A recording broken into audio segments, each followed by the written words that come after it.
Capital special میں Abdul Sattar Khan. India میں 2019 کے انتخابات کے لیے 90 کروڑ رجسٹرڈ ووٹرز کے لیے 23 لاکھ الیکٹرانک ووٹنگ مشین کا استعمال کیا گیا تھا۔ پاکستان میں 12 کروڑ رجسٹرڈ ووٹر ہیں۔ اس حساب سے پاکستان میں 12 کروڑ رجسٹرڈ ووٹروں کے لیے کم از کم 3 لاکھ الیکٹرانک ووٹنگ مشینز کی ضرورت ہوگی۔ 1982 سے انڈیا میں 2 مقامی manufacturer companies electronic voting machine تیار کر کے انڈین حکومت کو فراہم کر رہی ہے۔ انڈیا میں جو الیکٹرانک ووٹنگ مشین ہے، الیکٹرانک ووٹنگ مشین، اس کی قیمت 8,670 ہے، جبکہ الیکٹرانک ووٹنگ مشین کی قیمت 17,000 روپے ہے۔ پاکستان نے جو الیکٹرانک ووٹنگ مشین استعمال کرنی ہے وہ $1,000 سے لے کر $1,500 میں پڑتی ہے۔ اب یہ اس کو پاکستانی روپیز میں کنورٹ کیا جائے تو $1,000 والی چیز پاکستان کے 2 لاکھ سے 3 لاکھ بنتے ہیں اگر ان کو کنورٹ کیا جائے پاک روپیز میں۔ اگر پاکستان کسی مقامی مینوفیکچرر سے الیکٹرانک ووٹنگ مشین تیار کرواتا ہے تو پاکستان کو 3 لاکھ الیکٹرانک ووٹنگ مشینز کے لیے 60 ارب روپے کی مالیت کی پڑے گی، اور اگر یہی الیکٹرانک ووٹنگ مشین کسی غیر ملکی کمپنی سے خریدتی ہے تو 90 ارب روپے کی پڑے گی۔ اس وقت جب پاکستان IMF کے دروازے پر $1 ارب کے لیے دستک دے رہا ہے تاکہ یہ سال گزر جائے، تو دوسری طرف 3 لاکھ الیکٹرانک ووٹنگ مشین خریدنے کے لیے 90 ارب روپے کہاں سے آئیں گے؟ کیا ہماری پوزیشن یہ ہے کہ ہم یہ خرید سکیں؟ ہم اس پوزیشن میں ہیں کہ الیکشن کمیشن آف پاکستان کو اربوں روپے الاٹ کر سکیں؟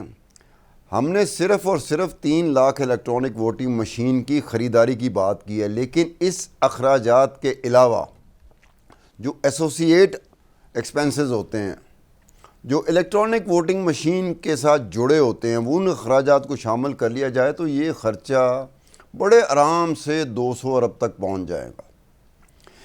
الیکٹرانک ووٹنگ مشین کے بغیر پچھلے 3 انتخابات پاکستان میں ہوئے، وہ بڑے سستے سے لگتے ہیں۔ گزشتہ 3 انتخابات کا جو ٹوٹل خرچہ تھا، کلیکٹیو مجموعی خرچہ، وہ 28 ارب تھا۔ اگر مقامی کمپنیوں کو مینوفیکچر کی مکمل صلاحیت ہے تو پھر ان سے حاصل کر کے اس کا استعمال کیا جا سکتا ہے۔ جب پیسے ہی نہ ہوں اور مقامی کمپنیوں کو مکمل طور پر مہارت بھی نہ ہو تو پھر یہ کس قسم کی تکدو ہے؟ عمران خان صاحب کے دور حکومت کے آخر میں الیکشن کمیشن آف پاکستان نے وزارت سائنس اور ٹیکنالوجی کو خط لکھا تھا کہ 400 الیکٹرانک ووٹنگ مشین کا بندوبست کرے۔ ان 400 الیکٹرانک ووٹنگ مشین کا خرچہ 80 کروڑ روپے ہوتا ہے۔ پھر یہ پاکستان کی مقامی کمپنیاں اس کام کی اس طرح کی مہارت رکھتی ہیں جس طرح کی کم از کم انڈین کمپنیز اس کی مہارت رکھتی ہیں۔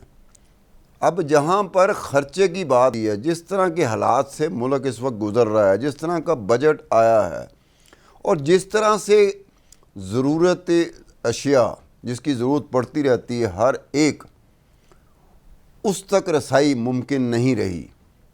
ان حالات میں کیا 60 ارب سے 90 ارب روپے کا متعامل ہو سکتا ہے؟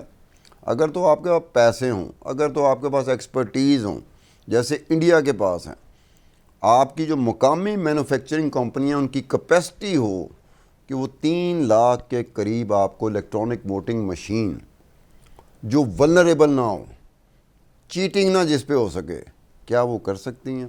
تو پھر اس کا اتنا شور عمران خان صاحب یا تحریک انصاف کی طرف سے پڑا، اس کی سمجھ نہیں آتی کہ الیکشن کمیشن آف پاکستان پچھلے 3 انتخابات کا جو خرچہ ہے وہ 28 ارب روپے ہے۔ 3 لاکھ الیکٹرانک ووٹنگ مشین خریدنی پڑ گئیں تو وہ 60 ارب سے 90 ارب روپے تک، اور اس سے ایسوسیٹڈ ایکسپنسز جو ہوتے ہیں، جڑے ہوئے جو اخراجات ہوتے ہیں، وہ بے شمار ہوتے ہیں۔ اگر ان کو ملایا جائے تو بڑے آرام سے 200 ارب تک بات جا سکتی ہے۔ یہ پیسہ کہاں تھا یا کہاں ہے یا کہاں ہوگا جس کو استعمال کیا جائے؟ عبدالستار خان کو اجازت دیجیے۔ خدا حافظ.